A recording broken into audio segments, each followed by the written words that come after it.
चलो भाई, देखो बेटा, अब जो हम नेक्स्ट पॉइंट पढ़ने जा रहे हैं चैप्टर के अंदर, ये बहुत ही इंपॉर्टेंट है। कॉन्सेप्चुअल पॉइंट्स आपको कुछ अभी देखने को मिलने वाले हैं। इसमें सबसे पहले है यहाँ पर स्ट्रेस स्ट्रेन ग्राफ। एक ग्राफ है यहाँ पर जो मैं यहाँ पर ड्रॉ करने जा रहा हूँ, स्ट्रेस वर्सेस स्ट्रेन। ये किसी मटेरियल स्पेसिफिक नहीं है। इन जनरल जब हम किसी मेटेलिक मटेरियल को लेकर के ग्राफ प्लॉट करते हैं, स्ट्रेस वर्सेस स्ट्रेन, तो हमें इस तरह का कुछ ग्राफ मिलता है, ठीक है ना। बट अभी कोई एग्जैक्टली किसी पर्टिकुलर मटेरियल के लिए बात नहीं हो रही। अभी यहाँ पर मैंने लिया हुआ है स्ट्रेस को, 1 मिनट। हाँ, अभी यहाँ पर मैंने लिया हुआ है स्ट्रेस को, एंड इस तरफ मैंने लिया हुआ है स्ट्रेन को। देखिए, ग्राफ में कुछ पॉइंट्स है जिनको समझना बहुत इंपॉर्टेंट। जैसे कि फर्स्ट पॉइंट है यहाँ पर, एक आ रहा है पॉइंट ए, बोला है मैंने इसको। एक पॉइंट है इस पोजीशन पर जिसको मैं बोल रहा हूँ दिस इज पॉइंट बी। एक पोजीशन है यहाँ पर पॉइंट सी। एक पोजीशन है यहाँ पर पॉइंट डी। देन एक पोजीशन है यहाँ पर पॉइंट ई। देखिए क्या हो रहा है। सबसे पहले तो यहाँ पर एक पॉइंट आपको दिखेगा कि जब हमने किसी मटेरियल को लिया, आप किसी रॉड को कंसिडर करिए। देखिए, एक रॉड है, मैं बोल रहा हूँ एक रॉड है हमारे पास। इस रॉड में इस पॉइंट पे मैंने एक फोर्स एक्सर्ट करना स्टार्ट किया। अब मैं फोर्स की वैल्यू को अगर चेंज करूंगा बेटा, तो डेफिनेटली स्ट्रेस जो डेवलप हो रही है वो भी चेंज होगी, एंड स्ट्रेस की वजह से इसके अंदर कुछ स्ट्रेन आएगा। तो अब जो स्ट्रेस और स्ट्रेन यहाँ पर मिलने वाले हैं मुझे, उनके बीच में मैं ग्राफ प्लॉट करने जा रहा हूँ। ठीक है, क्लियर। तो अभी क्या हो रहा है यहाँ पर, आप बोलोगे कि भाई पॉइंट ओ से पॉइंट ए तक, देखिए ओ से ए तक,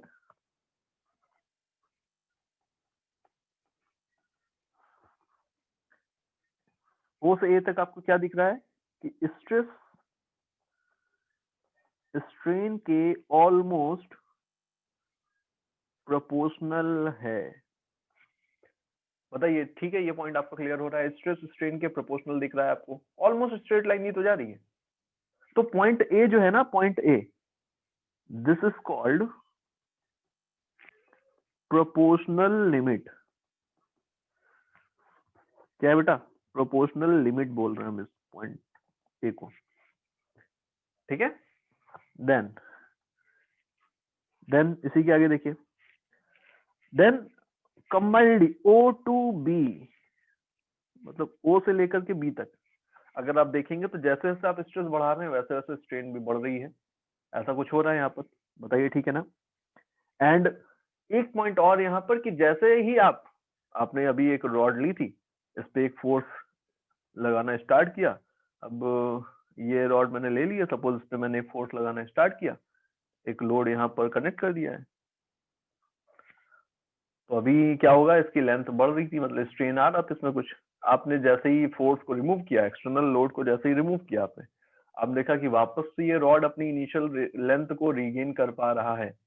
तो पॉइंट बी वो पॉइंट है जिस पॉइंट तक अगर आप स्ट्रेस को ले जाते हैं, तब तक जो स्ट्रेन आई है वो टेम्परेरी है। मतलब आप जैसे ही रिमूव करेंगे एक्सटर्नल डिफॉर्मिंग फोर्स को, वैसे ही बॉडी अपनी इनिशियल लेंथ को रीगेन कर पा रही होगी, ठीक है ना। तो यहाँ पर ये मैं मेंशन कर देता हूँ इस पॉइंट को, पॉइंट बी जो है बेटा, यहाँ पर point B is called the elastic limit. इसको हम क्या बोलते हैं? Elastic limit. एंड यहाँ पर मैं लिख देता हूँ on removal of external deforming force, body regains initial length। ठीक है, बताइएगा कोई कंफ्यूजन है अगर यहां तक अभी? ठीक है, पॉइंट बी तक अभी हम इलास्टिक लिमिट में हैं। अब सपोज मैं स्ट्रेस को और बढ़ाऊं, स्ट्रेस को आपने और बढ़ाया है, अच्छा इस पॉइंट पे जो स्ट्रेस आपने यहाँ पर अप्लाई कर रखी है, पॉइंट बी पे जब आप ग्राफ में हैं उसके करस्पॉन्डिंग जो स्ट्रेस आपने यहाँ पर अप्लाई कर रखी है, this is called yield strength. इसको हम क्या बोलते हैं? Yield strength. ठीक है, सपोज मैंने लोड को और बढ़ाया, फोर्स और बढ़ा, जैसे ही फोर्स और बढ़ा स्ट्रेस और बढ़ी, स्ट्रेस और बढ़ी तो स्ट्रेन आने लगी। और अभी अगर आप और फोर्स को बढ़ाएंगे, ठीक है, मतलब हम और फोर्स को बढ़ाएंगे, मतलब डिफॉर्मिंग फोर्स और बढ़ाएंगे अगर, तो हम बियॉन्ड बी जा चुके हैं, बियॉन्ड बी पहुंच चुके हैं। तो बी के बियॉन्ड बेटा जो आपको पूरा का पूरा ग्राफ दिख रहा है उसको हम बोलते हैं plastic reason.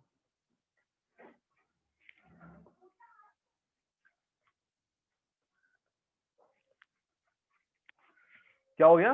Plastic reason just start हो चुका है। ठीक है, क्लियर? देन अब बी के बियॉन्ड कौन कौन से पॉइंट दिख रहा है? सी डी ई, इन पॉइंट्स पे देखें अगर, तो पहले तो पॉइंट सी को देखिए, बियॉन्ड बी हम आ चुके हैं, बियॉन्ड बी में पॉइंट सी है।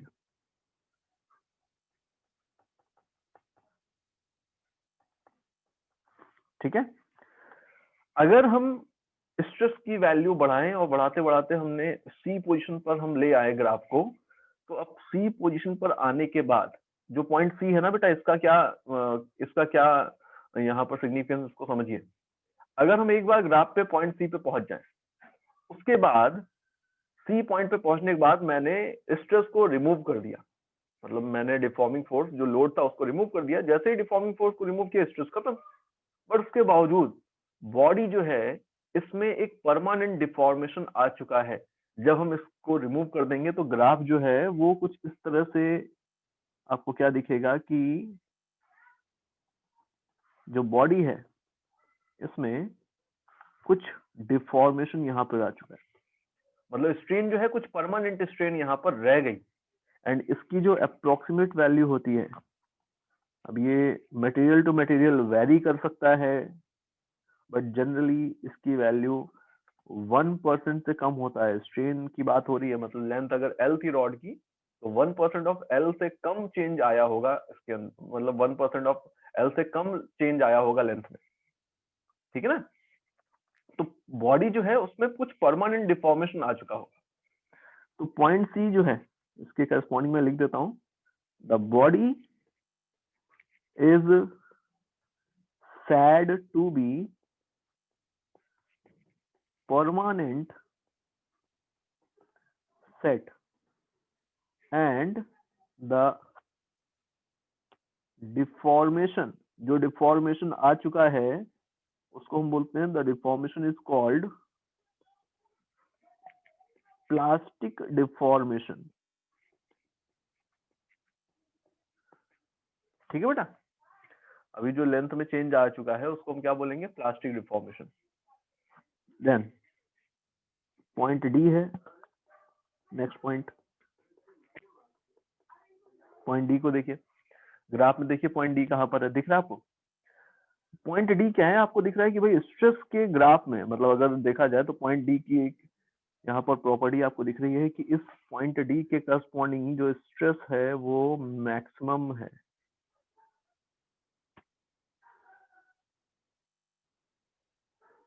बताइए ऐसा है क्या? है ना? पॉइंट डी के करस्पॉन्डिंग जो स्ट्रेस है वो मैक्सिमम दिख रहा है। तो basically maximum stress point D के करस्पॉन्डिंग आपको मिलने वाली है। तो the maximum stress the body can withstand without breaking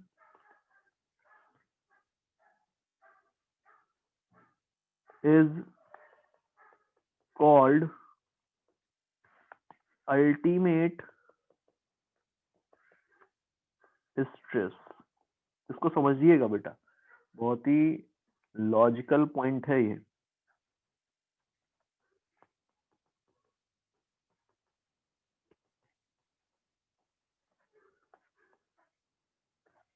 देखिए क्या बेसिकली आपसे मैंने बोला कि सपोज करो यहाँ पर ये एक रॉड है, इस रॉड के साथ एक आपको यहाँ पर क्या करो, एक फोर्स अप्लाई करके रखो अलग से, एंड इस फोर्स को बढ़ाते जाओगे आप, स्ट्रेस बढ़ती जाएगी, बढ़ते बढ़ते बढ़ते बढ़ते स्ट्रेस बढ़ती जा रही है। हम ग्राफ में इस तरफ शिफ्ट होते जा रहे हैं, होते होते हम पॉइंट सी पर पहुंच गए। सी पे पहुंच करके हमने देखा कि अब अगर मैं फोर्स को रिमूव भी कर लूं तो भी बॉडी इनिशियल लेंथ में वापस नहीं लौटेगी। इसके बियॉन्ड अगर मैं फोर्स बढ़ाता जाऊं स्ट्रेस बढ़ती जाएगी।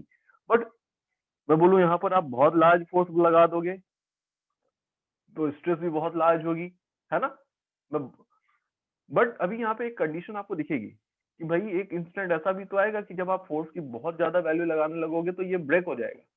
तो मैक्सिमम स्ट्रेस जो आपने डेवलप कर पाए बिना इसके ब्रेक हुए, उस स्ट्रेस को हम बोल रहे हैं अल्टीमेट स्ट्रेस। बताइए ठीक है ना, क्लियर है क्या। And ultimate stress Yes, basically, ultimate जो स्ट्रेस है इसको हम टेंसाइल स्ट्रेंथ भी बोलते हैं। क्या बोलते हैं, टेंसाइल स्ट्रेंथ। तो पॉइंट डी को हम बोलते हैं कि ये पॉइंट टेंसाइल स्ट्रेंथ को रिप्रेजेंट कर रहा है। ओके ठीक है, चलो नेक्स्ट पॉइंट। नेक्स्ट पॉइंट क्या है, पॉइंट डी पर हम आ चुके हैं ऑलरेडी। अब देखिए इसके आगे,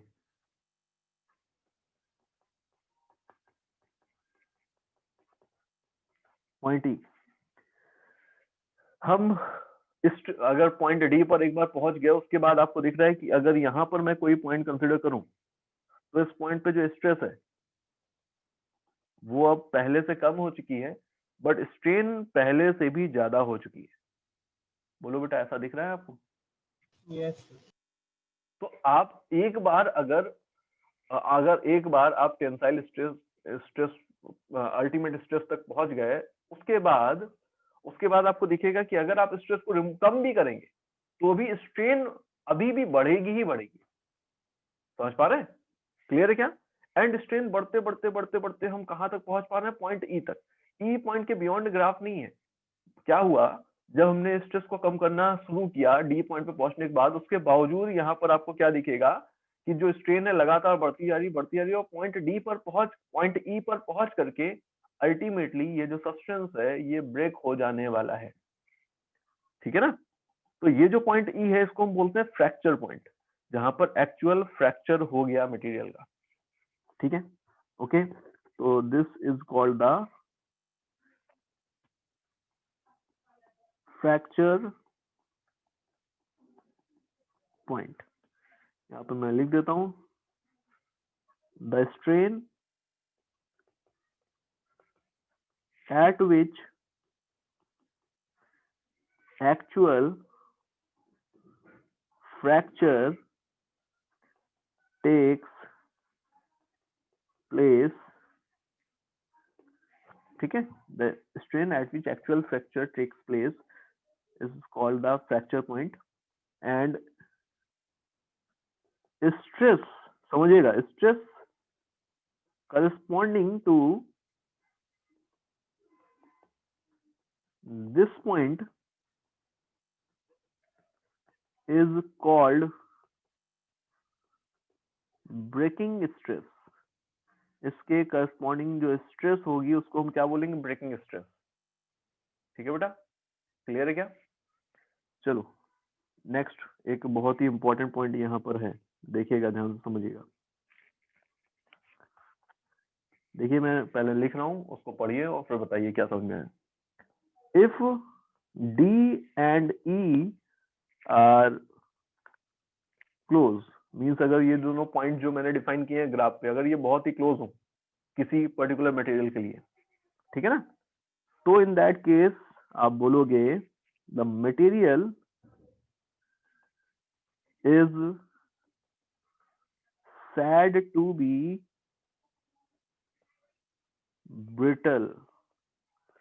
ब्रिटल मटेरियल किनको बोलते हैं, जो आसानी से टूट जाते हैं। मतलब टूट जाने का मतलब है जैसे कि अगर मैं एक स्टोन लूं, है ना, तो स्टोन को अगर आप ज्यादा फोर्स लगाएंगे, कंप्रेस करने की कोशिश करेंगे तो टूट जाएगा सीधे, है ना।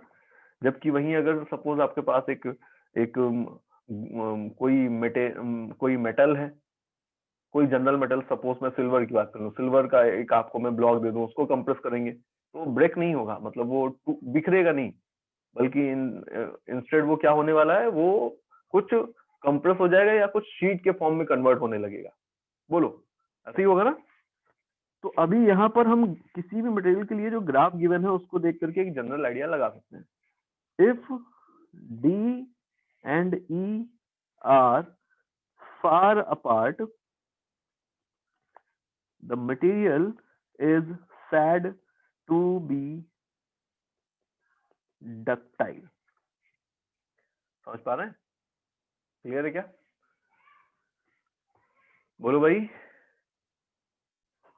देखिए, अब इसके बाद हम बेसिकली अब चैप्टर में आगे का जो पार्ट है, मोस्ट ऑफ द जो न्यूमेरिकल्स बनते हैं, जो भी प्रॉब्लम्स बनती हैं थ्योरेटिकल, वो इसके पहले वाले पार्ट में थी, एंड अब जो आएगा उस पर न्यूमेरिकल्स बनेंगे।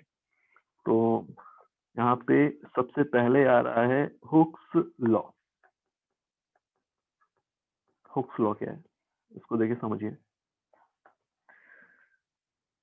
If the deformation in a body is small, the stress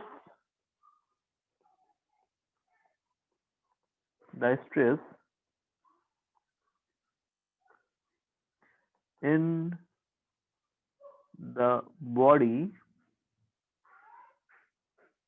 is proportional to the corresponding strain. This fact is known as Hooke's law।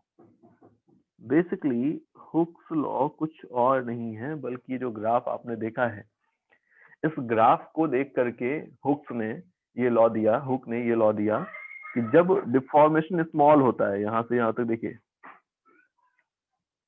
तो स्ट्रेस जो है वो स्ट्रेन के प्रोपोर्शनल है ना।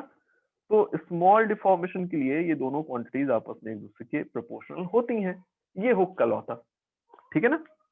ओके, अब यहाँ पर आप इसको टेक्निकली थोड़ा सा वैलिड करने के लिए स्मॉल की जगह ऐसा भी बोल सकते हैं, with in the proportional limit, है ना। With in the proportional limit जो स्ट्रेस है वो स्ट्रेन के प्रोपोर्शनल होती है, ठीक है। ओके, अभी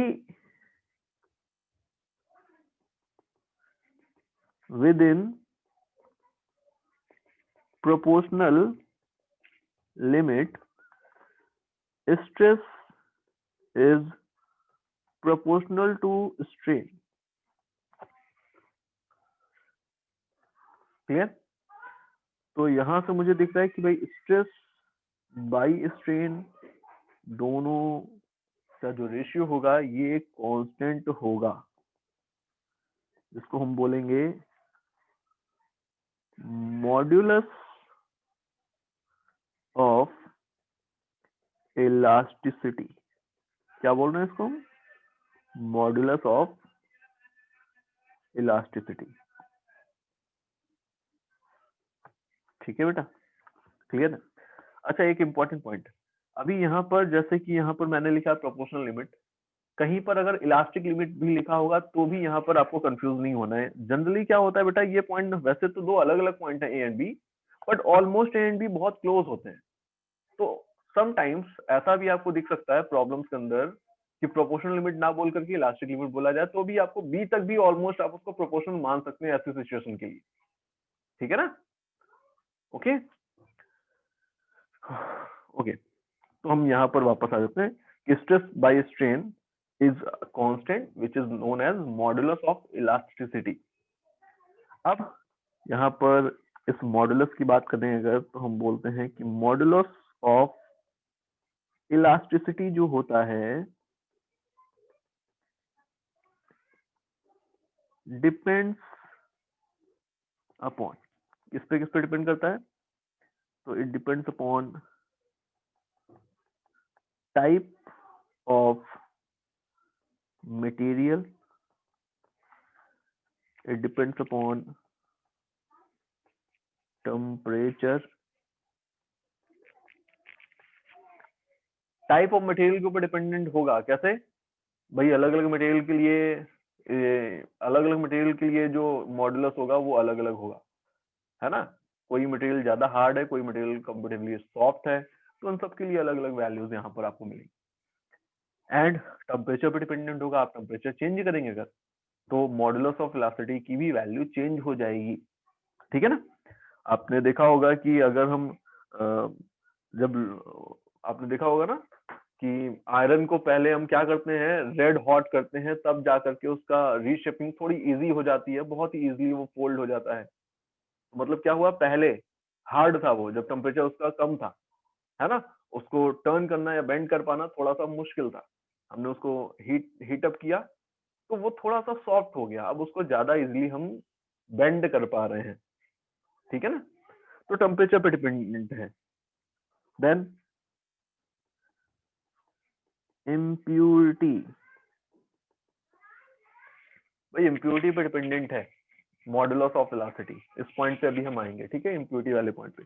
अब जब आप इसको आप ऐसे कनेक्ट कर सकते हैं कि जब आप प्योर गोल्ड की बात करते हैं तो हम प्योर गोल्ड के ऑर्नामेंट्स नहीं बना पाते हैं क्योंकि वो बहुत ही सॉफ्ट होता है। आप उसको बहुत ही इजिली ब्रेक मतलब इजिली अगर पुल करेंगे तो वो इजिली ब्रेक हो जाएगा। तो हमें अगर ऑर्नामेंट्स बनाने होते हैं तो हम क्या करते हैं बेटा, उसमें कुछ इम्प्यूरिटी ऐड करते हैं, एंड उस इम्प्यूरिटी की वजह से वो कंपेरेटिवली थोड़ा सा हार्ड हो जाता है। हार्ड होने का मतलब कि आप पुल करेंगे अब सेम फोर्स से, तो अब वो इतना इजिली ब्रेक नहीं होगा। समझ पा रहे हैं मेरी बात? Yes sir. तो इम्प्यूरिटी भी यहाँ पर इफेक्ट दिखाने वाली है। देन एक इंपॉर्टेंट पॉइंट जो यहाँ पर आपको दिख रहा है, याद रखना है,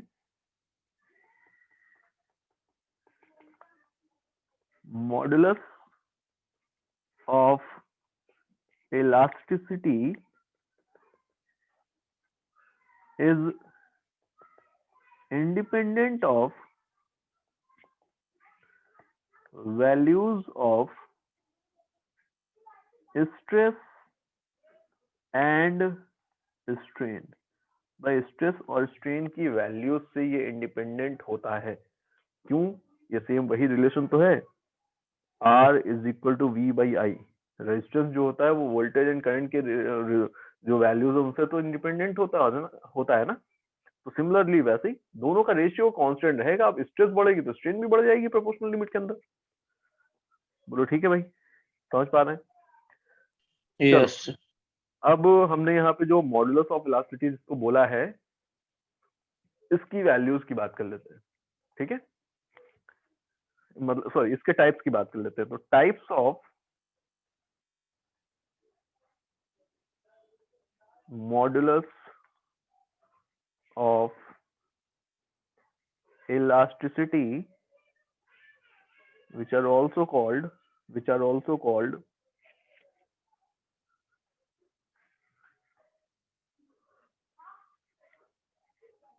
elastic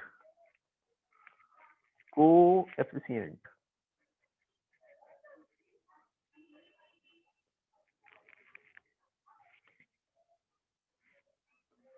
देखिए कौन कौन सा टाइप है। सबसे पहले नंबर पे आ रहा है यंग्स मॉड्यूलस।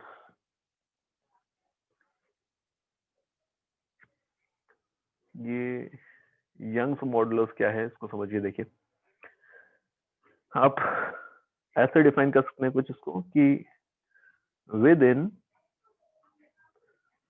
इलास्टिक लिमिट,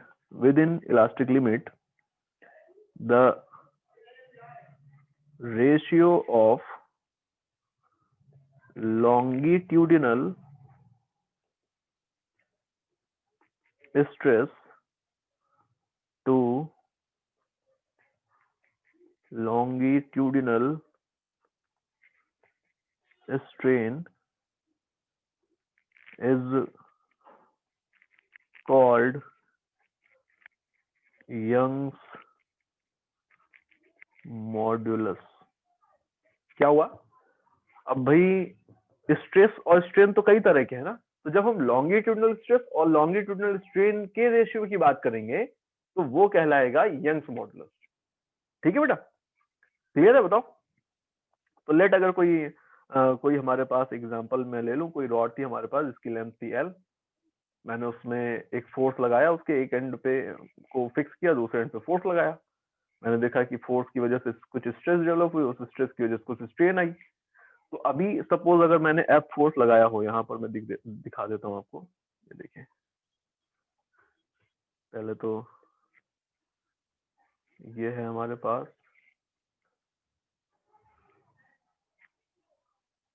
एक रॉड, इसके एक एंड को मैंने एक रिजिड सपोर्ट से फिक्स कर रखा है, दूसरे एंड को मैंने जस्ट पुल करना यहाँ से स्टार्ट किया।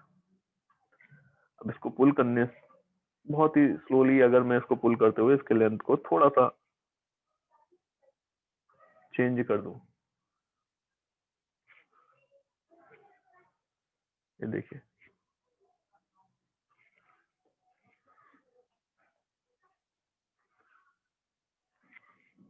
तो आपको क्या दिख रहा है कि इसकी लेंथ जो है स्लाइटली चेंज हो गई है। इसकी इनिशियल लेंथ थी L, क्रॉस सेक्शनल एरिया मैंने A कंसिडर किया हुआ है, फोर्स लगा रहा हूं मैं F। ठीक है, इस सिचुएशन में जो फोर्स लग रहा है, अभी फाइनल सिचुएशन जो आपको दिखाई उसमें F फोर्स सपोज लग रहा है यहाँ पर। तो अभी मैं अगर यंग्स मॉडुलस लिखना चाहूँ तो मैं लिखूंगा longitudinal strain and longitudinal stress. तो लॉन्गिट्यूडनल स्ट्रेस कैसे डिफाइन होगी बेटा?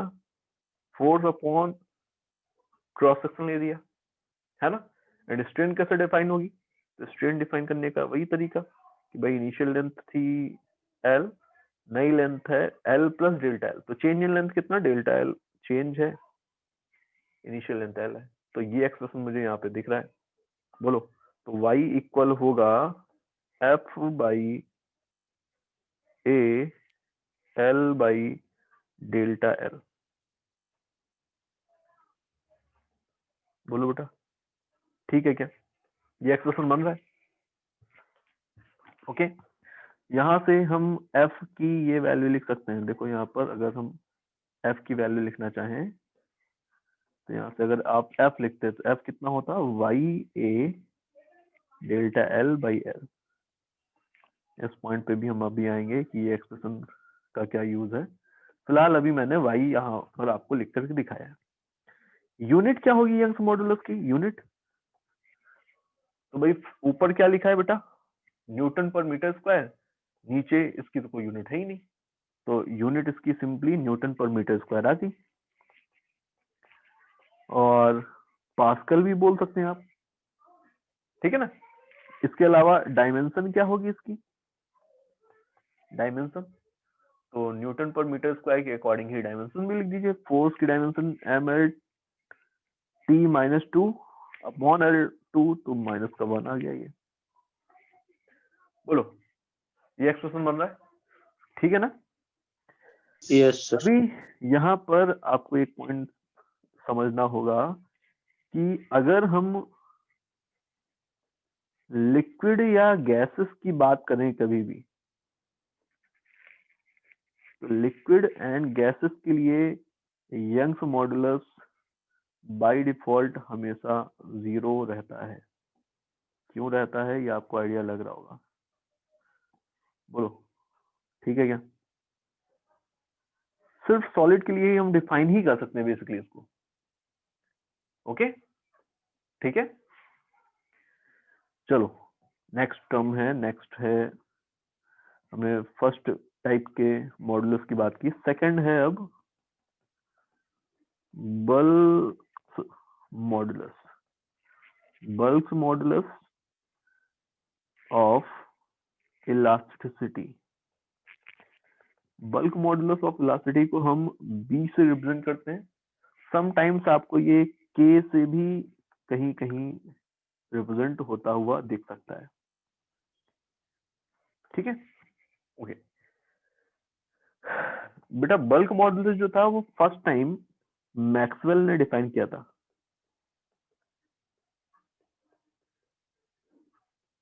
किसने डिफाइन किया था? मैक्सवेल ने। क्या है ये बल्क मॉडुलस, समझिए। इसको डिफाइन करना है अगर हमें तो कैसे करेंगे? Within elastic limit the ratio of volume stress to volume strain is called bulk modulus। Volume stress और वॉल्यूम स्ट्रेन, इनका जो रेशियो होगा इसको हम बोलेंगे बल्क मॉडुलस। तो डेफिनेशन ये हो गई, ठीक है। देन अगर मैं एक्सप्रेशन देखूं बल्क मॉडुलस का तो ऐसा डिफाइन किया जाएगा। पहले तो इसको आप ऐसा समझो कि भाई हम बल्क मॉडुलस के लिए वॉल्यूम में होने वाले चेंज की बात कर रहे हैं, तो F by A upon delta V by we.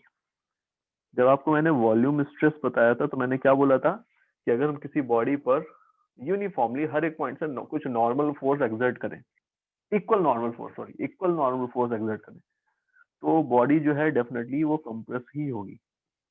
तो सपोज करिए ये एक बॉडी थी, इस पे मैं हर एक पॉइंट पे इक्वल फोर्स एक्सर्ट कर रहा हूँ, वो भी इस कंप्रेसिव नेचर का।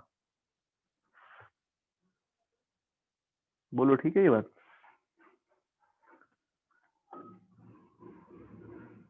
जब आप ऐसा करेंगे तो अल्टीमेटली यहाँ पर क्या होने वाला है?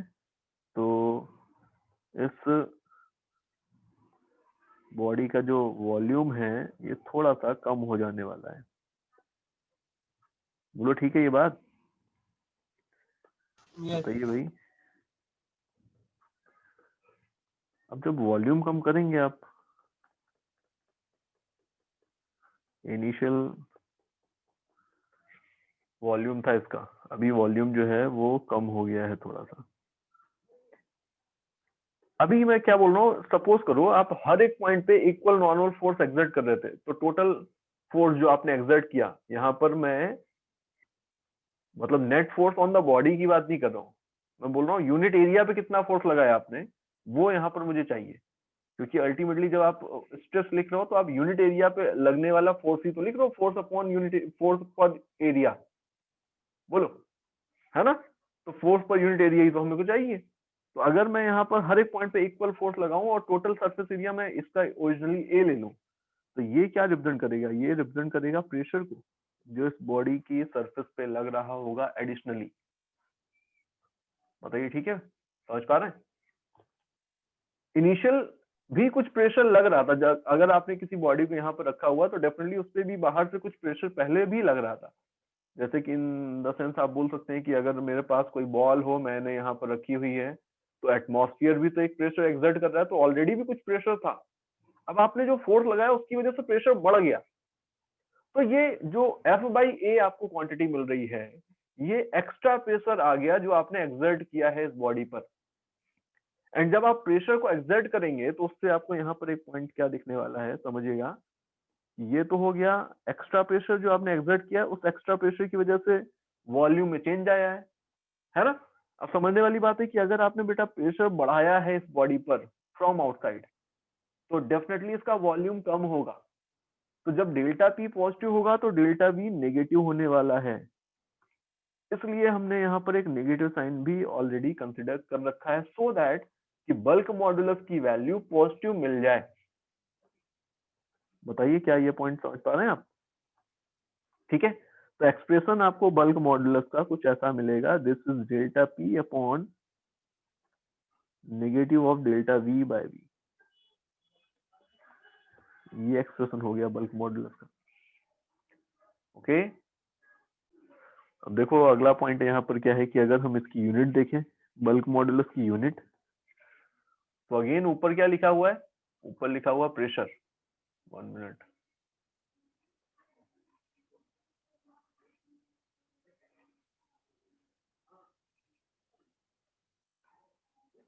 ऊपर लिखा हुआ है प्रेशर, है ना, मतलब न्यूटन पर मीटर स्क्वायर। एंड नीचे क्या लिखा हुआ है, नीचे, तो नीचे आप बोलोगे मतलब यूनिटलेस क्वांटिटी है, तो अल्टीमेटली यूनिट इसकी न्यूटन पर मीटर स्क्वायर ही आ गई। इसको आप पास्कल भी लिख सकते हैं, ठीक है, डायमेंशन भी सेम ही होगी, कुछ नया नहीं है। ओके, अब यहाँ पर देखिए, आगे देखिए, समझिए क्या है। एक क्वांटिटी और है जो बल्क मॉडुलस से ही डिराइव होती है, which is called the compressibility.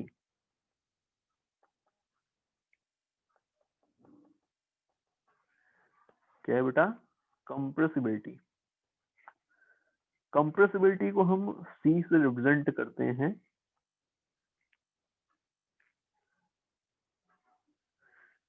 C, compressibility is nothing but the reciprocal of bulk modulus। तो आप सिंपली ऐसे ही डिफाइन कर सकते हैं, compressibility is the reciprocal of bulk modulus। Okay, and इसकी यूनिट क्या हो जाएगी compressibility की, just opposite, means metre square पर न्यूटन और पास्कल इनवर्स, बाकी और कुछ नहीं है। ऐसा हो सकता है किसी प्रॉब्लम के अंदर आपसे बल्क मॉडुलस, मतलब सारी डेटा दे करके बल्क मॉडुलस ना पूछे, कंप्रेसिबिलिटी पूछ दे, तो आप बल्क मॉडुलस निकालिए, उसका रेसिप्रोकल बता दीजिए, वही आंसर है। ठीक है, नेक्स्ट पॉइंट पे आ जाते हैं। अब third type of modulus of plasticity पे हम पहुंच रहे हैं, which is called the modulus of rigidity. क्या है ये, मॉडुलस ऑफ रिजिडिटी, नीटा। ठीक है ना, चलिए देखिए इसको, ये क्या है, with in elastic limit, within elastic limit, the ratio of shearing stress or simply shear stress to shearing strain or shear strain is called modulus of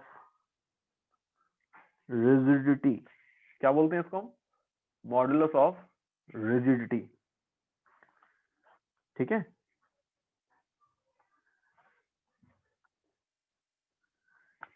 modulus of rigidity को कैसे डिफाइन किया, shear stress upon shear strain। अब shear stress होती क्या थी, तो मैंने आपको बोला था कि भाई टेंजेंशियल फोर्स चाहिए होता है हमको, किसी भी सरफेस पे हमने फोर्स लगाया तो टेंजेंशियल फोर्स जो लगाया वो रिस्पॉन्सिबल होता था इसके लिए। तो टेंजेंशियल फोर्स सपोज ए एरिया पे लगाया था, तो ये हो गया, ये हो गया shear stress. And shear strain क्या होता था, तो वो एंगल ऑफ शेयर जो था उसको बोला था, तो फाई। ये रिलेशन यहाँ पर मुझे दिख रहा है। ठीक है ना, आप इसको ऐसे भी लिख सकते हैं, this is F tangential upon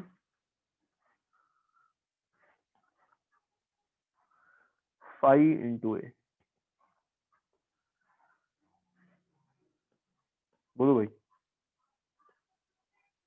ठीक है क्या, ओके। अभी यहाँ पर आपको बस याद रखना है कि इस फॉर्मूले के अंदर फाई जो है वो आपको रेडियन में लेना होता है। अब मान के चलिए, हमेशा जब भी इस तरह के कुछ रिलेशन होते हैं जहां पर एंगल अकेले हो, किसी ट्रिग्नोमेट्रिक फंक्शन के साथ ना हो, तो मोस्ट ऑफ द केसेस में यहाँ पर आपको एंगल हमेशा रेडियन में ही लेना होता है। ठीक है, इसके लिए भी देखिए एक पॉइंट है यहाँ पर कि नीटा is also defined only for solids. किसके लिए डिफाइन होता है ये, सॉलिड के लिए ही डिफाइन होता है ये। ठीक है ना, नेक्स्ट है फॉर रिजिड बॉडी क्या होती है, आपने पढ़ी थी, बताया कोई? रिजिड बॉडी क्या होती है, बोलो बेटा, क्या होती है रिजिड बॉडी?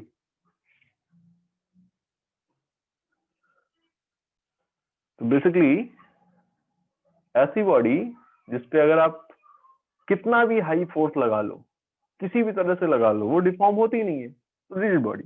तो किसी भी रिजिड बॉडी के लिए आप बोलोगे कि Young's modulus, bulk modulus and eta all are infinite. आप इनफाइनाइट फोर्स लगाएंगे ना, तो भी जो स्ट्रेन है वो 0 है। तो मतलब बहुत large force divided by 0 strain, आप इनफाइनाइट को अप्रोच करेंगे। तो ये सारी क्वांटिटीज क्या होती हैं? इनफाइनाइट होती हैं।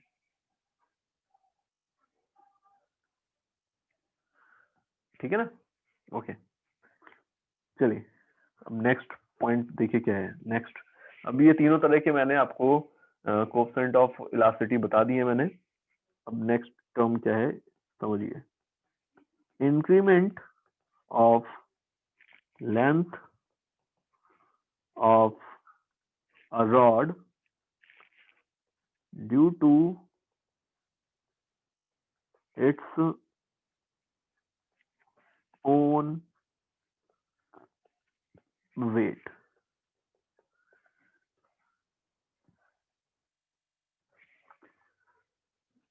देखिएगा, समझिए, यहाँ पर मैंने लिया हुआ है ये एक रॉड, ये एक रिजिड सपोर्ट था, इससे मैंने एक रॉड को ऐसे कुछ सस्पेंड कर दिया है।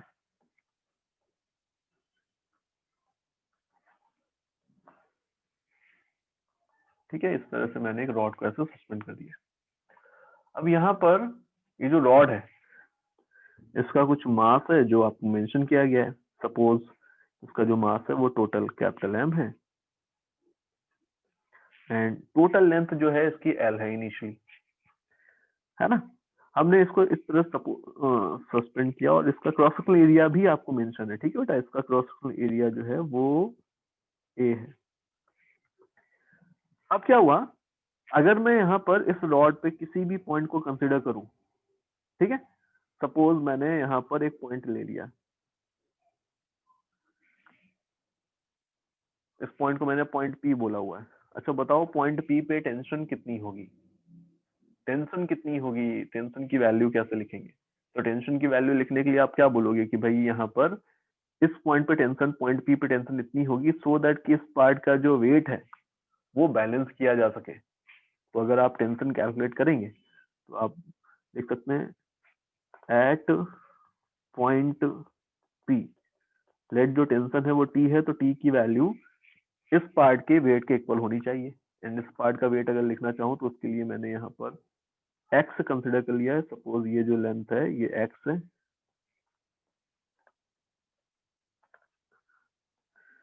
तो एक्स देखो, एल लेंथ का मास एम है, तो यूनिट लेंथ का मास कितना होगा? M by L. तो एक्स लेंथ का मास कितना होगा? इंटू एक्स, एंड इसका वेट कितना होगा? Into this. तो ये है टेंशन एट पॉइंट पी। बोलो ठीक है ये बात? ओके। अब मैंने क्या किया, मैंने लोवेस्ट पोजीशन से एक्स हाइट पर इस रॉड पर एक ये एलिमेंट कंसिडर किया हुआ है।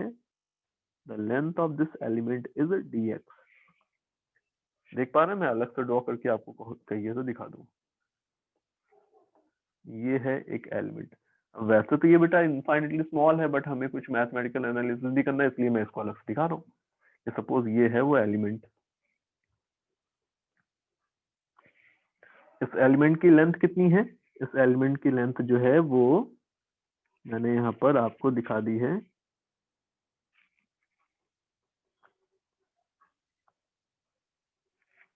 dx। ठीक है, ओके। अब क्या हो रहा है, इस एलिमेंट को अगर आप देखेंगे तो यहाँ पर अब बेसिकली इस ओरिजिनल रॉड के अंदर तो टेंशन जो है वो बेटा एक्स के साथ चेंज हो रही है। जैसे ओरिजिनल रॉड के अंदर टेंशन तो हर एक पॉइंट पे एक्स जैसे तो चेंज होगा, टेंशन चेंज होगी ना। But for this small element यहां से लेके यहां तक टेंशन की वैल्यू ऑलमोस्ट कांस्टेंट रहेगी क्या? हाँ या ना? यहां से लेके यहां तक ऑलमोस्ट कांस्टेंट ही तो है टेंशन इसके लिए। तो अब इस रॉड को अगर आप देखोगे तो आप क्या बोलोगे कि इसके अंदर जो टेंशन डेवलप हुई है वो तो टी है। मैंने आपको ये बात बताई थी कि भाई अगर आप स्ट्रेस लिखना चाहते हो तो स्ट्रेस की हमें टेंशन चाहिए होती है, हमने क्वेश्चन भी किया था इसमें।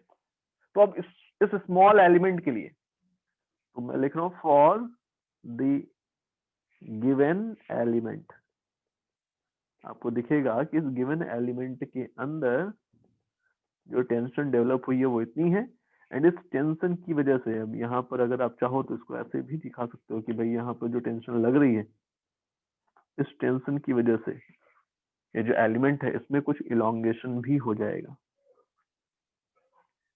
अब इनफाइनेटली स्मॉल एलिमेंट की लेंथ में भी इनफाइनेट मतलब जो इनफाइनेटली स्मॉल एलिमेंट था उसकी लेंथ में जो इलोंगेशन होगा वो भी तो इनफाइनेटली स्मॉल होगा। सपोज ये जो इलोंगेशन हुआ है, पता नहीं मेरी बात समझ में आ रही है या नहीं, किसी को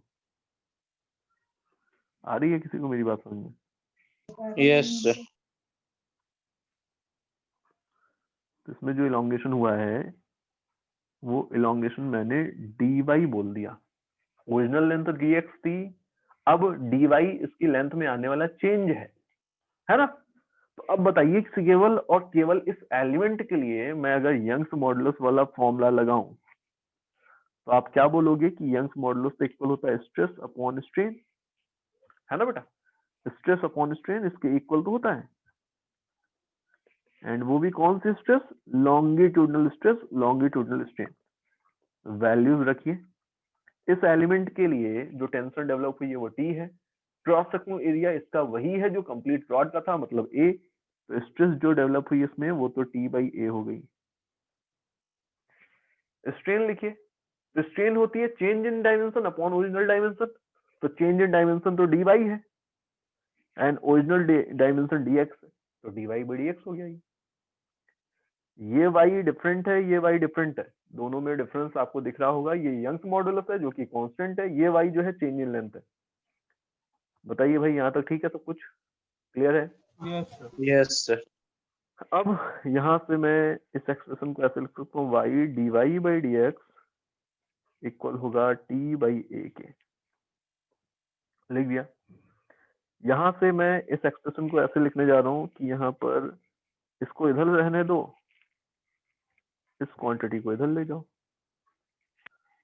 अब टी जो था, टी का मैंने एक्सप्रेशन यूज कर लिया, ऊपर से इक्वेशन नंबर 1 इसको बोल देता हूँ मैं। तो फ्रॉम इक्वेशन नंबर 1 मैंने टी का एक्सप्रेशन यूज कर लिया है m by L X into G by A into D X. ये बन रहा है एक्सप्रेशन? बोलो ठीक है। इसको m जो कांस्टेंट है उन सारे कांस्टेंट टर्म्स को मैं साइड में लिख रहा हूँ। m कांस्टेंट है, l a g ये सब कांस्टेंट, केवल x और dx यहाँ पर वेरिएबल है। इधर y कांस्टेंट है, यहाँ पर ये स्मॉल y वेरिएबल है। ठीक है, इसको मैंने इंटीग्रेट कर दिया। तो इंटीग्रेशन करेंगे तो हमें लिमिट्स भी देखनी पड़ेंगी। तो लिमिट्स देखें। लिमिट्स जो लोवेस्ट पोजीशन पर बेटा एलिमेंट होगा उस लोवेस्ट पोजीशन के लिए x की वैल्यू कितनी थी? 0। x की वैल्यू जहां पर 0 थी वहां पर टेंशन क्या थी? 0। तो लोवेस्ट पोजीशन पे जो एलिमेंट है ना बेटा उसकी लेंथ में आने वाला चेंज भी 0 ही है ना। तो x इक्वल टू 0 पे जो एलिमेंट है उसकी लेंथ में जो चेंज है वो भी 0 है। और अगर मैं इस क्वांटिटी को यहां से लेकर के यहां तक सारे ही एलिमेंट्स के अंदर आने वाला जो चेंज इन लेंथ है उन सबको सम अप कर दूं वो टोटल चेंज इन लेंथ के इक्वल होगा। तो x की वैल्यू अगर 0 से लेकर के मैं इस पोजीशन तक पहुंचा दूं तो मुझे क्या मिलेगा? इन सारे एलिमेंट्स की लेंथ में आने वाले चेंज का सम मिल जाएगा ना। तो यहां से लेकर के x की वैल्यू 0 से लेकर के x की वैल्यू मैं l तक ले जा रहा हूं। तो जो y है ना, ये भी फाइनली डेल्टा एल तक जाएगा। टोटल चेंज इन लेंथ जो है वो मैंने डेल्टा एल बोल दिया है। ठीक है, इसको इंटीग्रेट कर देते हैं। तो ये y बनेगा 0 से डेल्टा एल, ये m by a into L तो लिखा ही था, g लिखा ही था ऑलरेडी, एक्स स्क्वायर बाई 2 बनेगा, लिमिट्स 0 से l, m g upon 2 a l l square y into delta L, delta L मुझे निकालना था, m g l upon 2 a y, ये एक्सप्रेशन यहाँ पर मुझे मिल रहा है। Delta L is the change in length because of its own wait, हमने कोई भी एक्सटर्नल फोर्स अप्लाई नहीं किया हुआ है अपनी तरफ से, इसका वेट जो था वही एक एक्सटर्नल फोर्स है यहाँ पर, ठीक है। नेक्स्ट है work done in stretching wire, work done in stretching a wire, हमारे पास ये एक वायर है,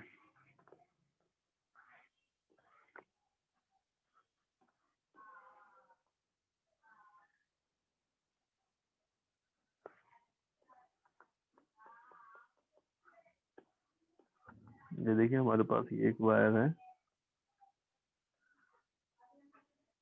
ठीक है। इसमें इसकी जो लेंथ थी वो L थी, क्रॉस सेक्शनल एरिया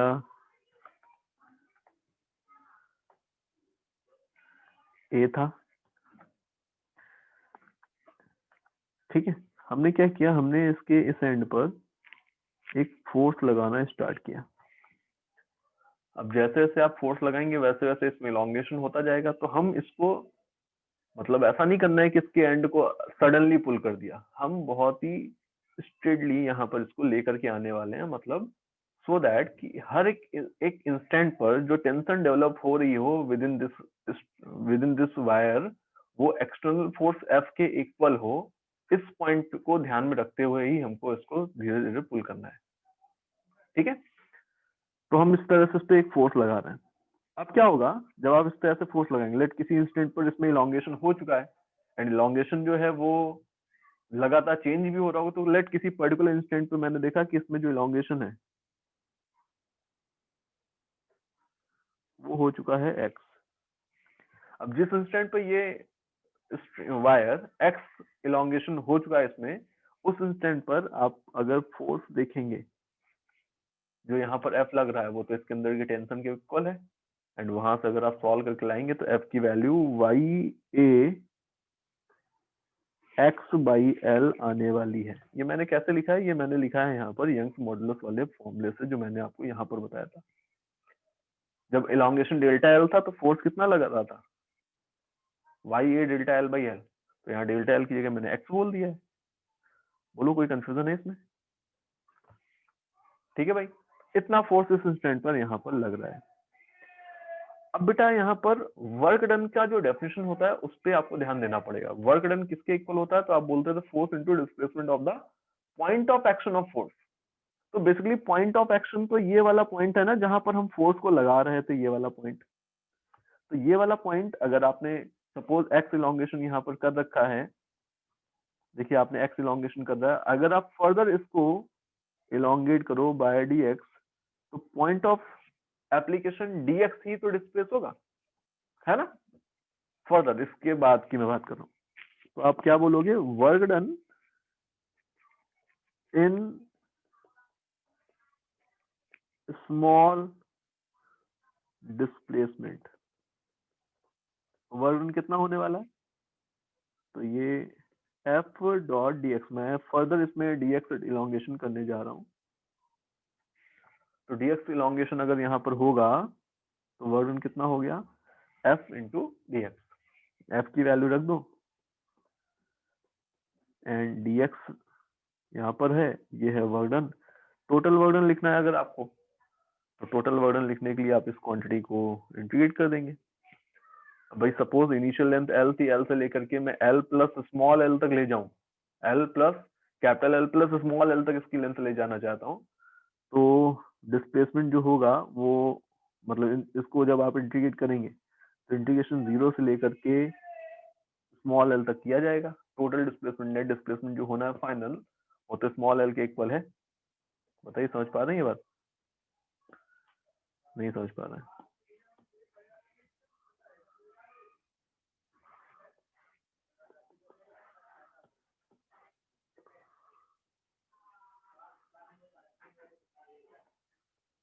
सपोज ये थी इसकी इनिशियल लेंथ और मैं यहां से यहां तक ले आया हूँ, फाइनल लेंथ ये दिखाई मैंने, ठीक है ना। तो इस क्वांटिटी को इंटीग्रेट करेंगे अगर तो Y A L X square by 2, this is the relation 0 से एल तक, 0 से एल इसकी वैल्यू है।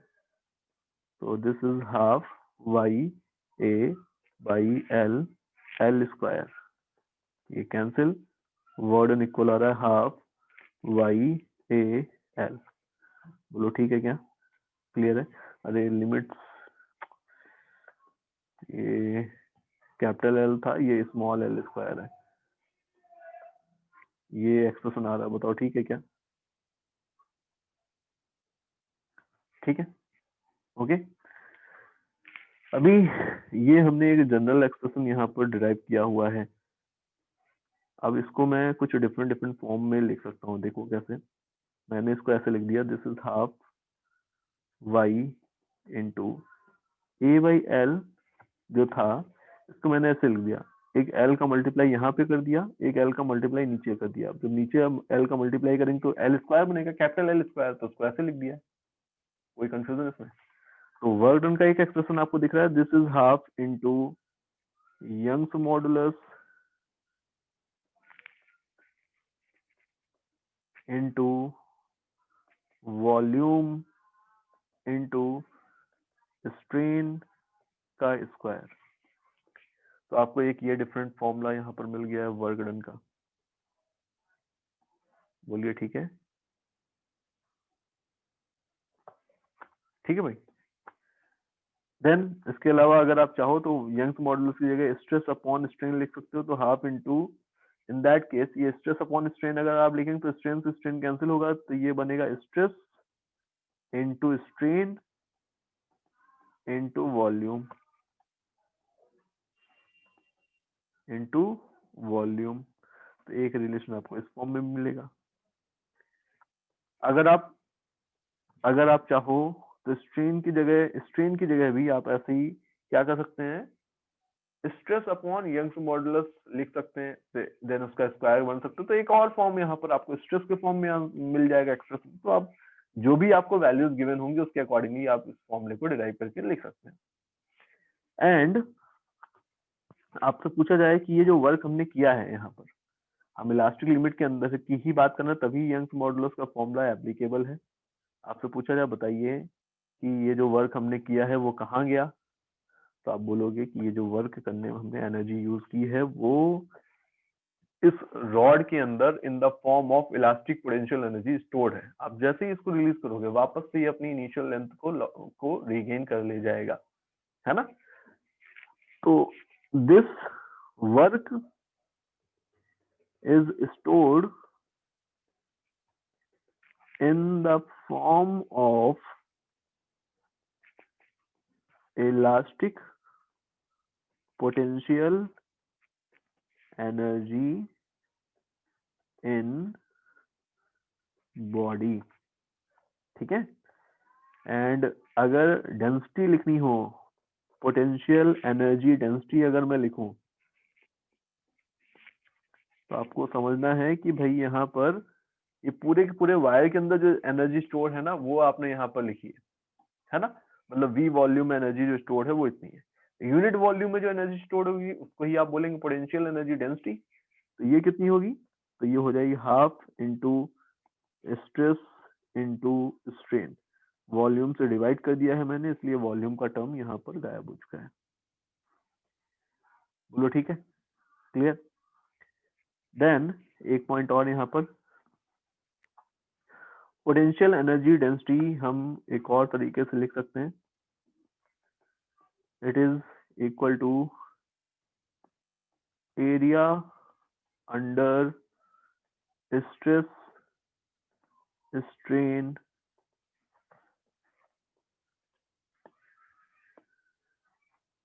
Graph.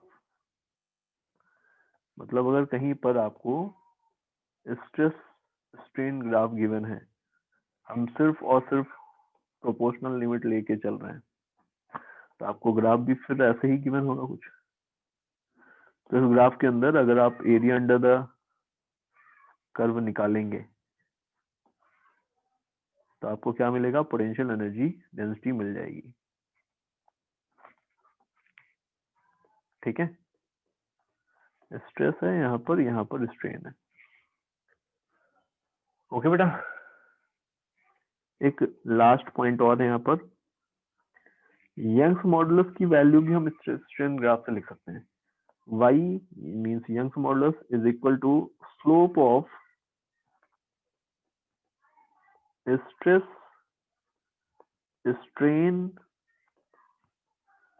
graph। Stress strain graph का जो स्लोप होगा उसके इक्वल होती है यंग्स मॉडुलस की वैल्यू। ठीक है ना, बताइए।